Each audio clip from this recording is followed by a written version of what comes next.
Alright, well, we're Team High Z. I'm Ben. I'm Joe. And our project was a park assist system that would ideally help you for parallel parking and avoid situations like this.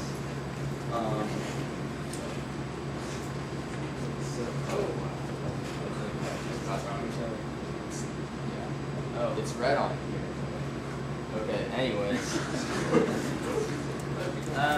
anyways, on startup, the distance should be displayed on the LCD screen in centimeters. Yeah. We also have the LEDs lighting up as kind of like a gauge to light up based on how close you get to something.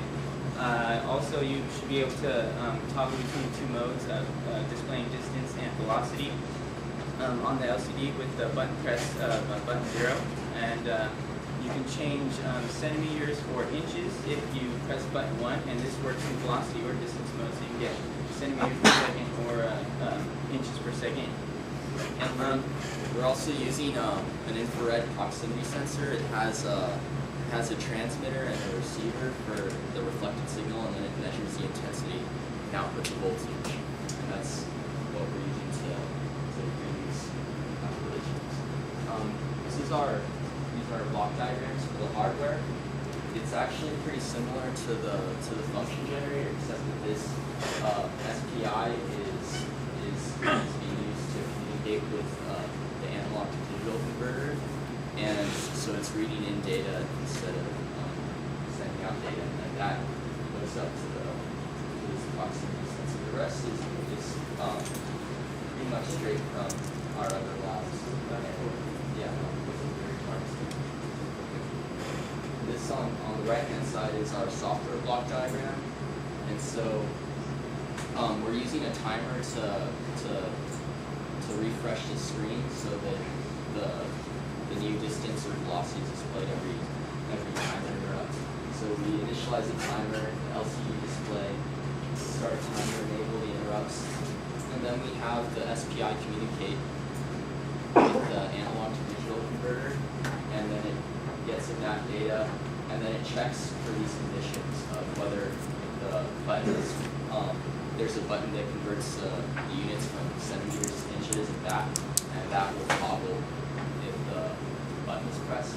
And then if the mode button is pressed, then it will do either distance or velocity calculation. The velocity calculation we did by having it store the old distance reading and then the new distance reading, and then dividing that the difference in the distance by the time in between, and then along and then after that one is data, it moves back over and gives that that whole sequence all the way. And so Joe is going to start to talk about this design.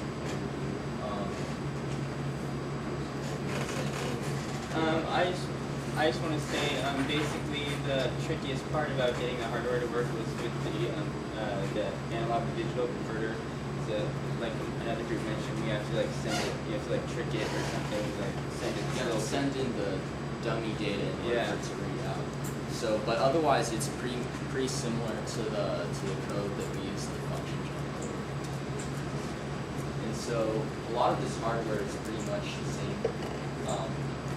From what we used for the previous labs. Here we have our functions descriptions, which are also pretty much the same. The new ones that we have is volts function, which will get the value from the analog to digital converter, and then the distance and velocity functions, which will either calculate the distance or velocity respectively.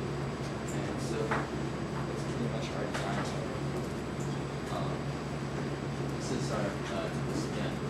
So yeah, supposed to be red, but everything works. We really wanted to get the hardest part about designing the velocity and the distance was the fact that we have to have 2 points in the velocity to calculate velocity.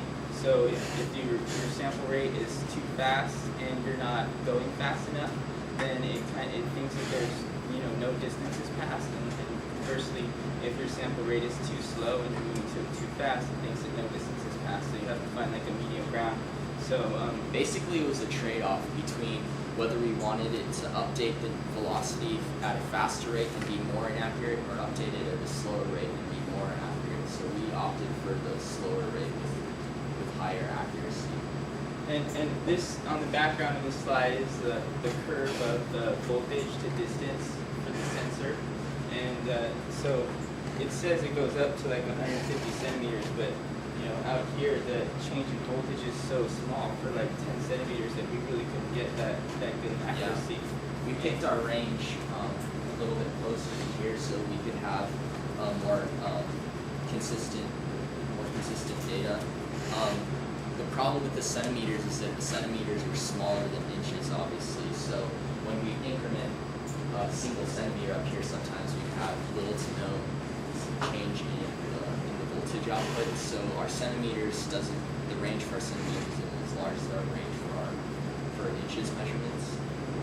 We also had to design like a debouncer kind of thing for the voltage, because any little reflection or something from a side would have the voltage spike and would change the distance or velocity dramatically. So we had to design a little thing that would catch it if it tried to flicker back and forth.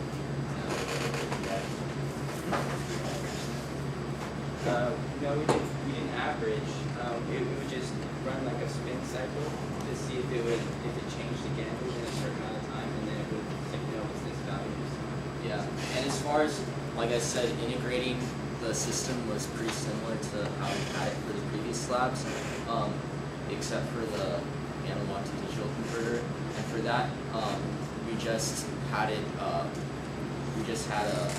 connected to a voltmeter and or a voltage supply, and then had a multimeter connected to that, and just calibrated the input voltage to what we wanted. And to connect the sensor to it, we were going to do some voltage divider circuits to get it right. But the datasheet actually said that it could use anywhere from 4.5 to 5.5 volts in the Nexus board supply that, so it just worked right off the bat. The only thing was that the connector that it wants to use, we couldn't find that, so we had to break off. We had to cut off the top part of the plastic connector and just soldered wires onto that. But it just hooked right up into the ADC, and its swing, as you can see, goes just below 3 volts, so it's within the full range of the analog to digital converter. So it came out pretty nicely. It's pretty clean. And so yeah, that's pretty much it. Unless you guys have any questions.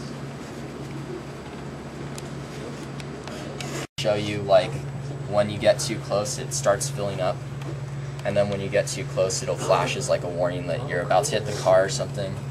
And so this button can switch it from centimeters to inches, and so it does the same thing basically.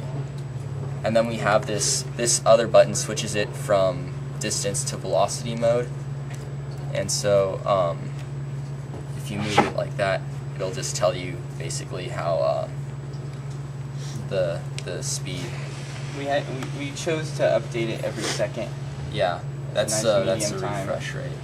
So it lags a little bit, but if you move at a constant speed. Yeah, and you can kind of see, like, one of the ways we tested it was to have we had 2 pieces of paper like this, and then if we picked it up it should display the difference between those. And then so this once again converts it from inches per second to centimeters per second. That was one of our design changes, was we originally had it miles per hour and kilometers per hour, but that wasn't, we figured these units were better for the ranges that we were dealing with.